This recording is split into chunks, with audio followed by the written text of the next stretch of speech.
বিনা পয়সায় রেশন পাচ্ছেন, পাবেন। এনআরসি করতে দেব না। আসামে 19 লক্ষ হিন্দু বাঙালিকে বাদ দিয়েছিলেন, মুসলিমদের তো দিচ্ছেনই, ওদের তো কন্টিনিউয়াস গালাগালি দেন। হিন্দু বাঙালিদেরও বাদ দিয়েছিলেন। এতই যদি হিন্দু হিন্দু করেন তো হিন্দু বাঙালিদের বাদ দিলেন কি করে? মতুয়াদের প্রতি যদি এত ভালোবাসা, তাহলে কেন নিঃশর্ত দিচ্ছেন না অধিকার? কেন আপনি এম্পাওয়ারমেন্ট গ্রুপ করেছেন? কেন বলছেন ফর্ম ফিল আপ করে বাবা মায়ের সার্টিফিকেট বাংলাদেশ থেকে নিয়ে এসো? আমাকে যদি বলে তোমার বাবা মায়ের সার্টিফিকেট নিয়ে এসো, আমি জন্মদিনই জানি না তো সার্টিফিকেট কোথা থেকে নিয়ে আসবো? বলুন সত্যি কিনা? মৃত্যু দিবসটা জানি, কিন্তু জন্মদিবস জানি না।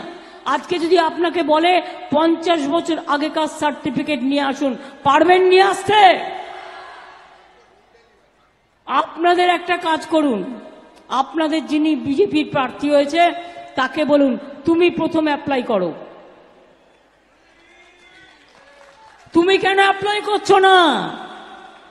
কারণ বিদেশি হয়ে যাবে। নিজের বেলায় আটি সুটি, পরের বেলায় দাঁত কপাটি, তাই তো? নিজে করবে না, নিজে করলে বিদেশি হয়ে যাবে। তা আপনি কেন করবেন? কেউ জমা করেনি, দুজন বাইরের লোককে নিয়ে এসে সারা ভারতবর্ষে জমা করেছে, কেউ করেনি। তার কারণ যারা আইনটা জানে, যারা দেখেছে, তারা দেখেছে যে এরা কি ডেঞ্জারাস।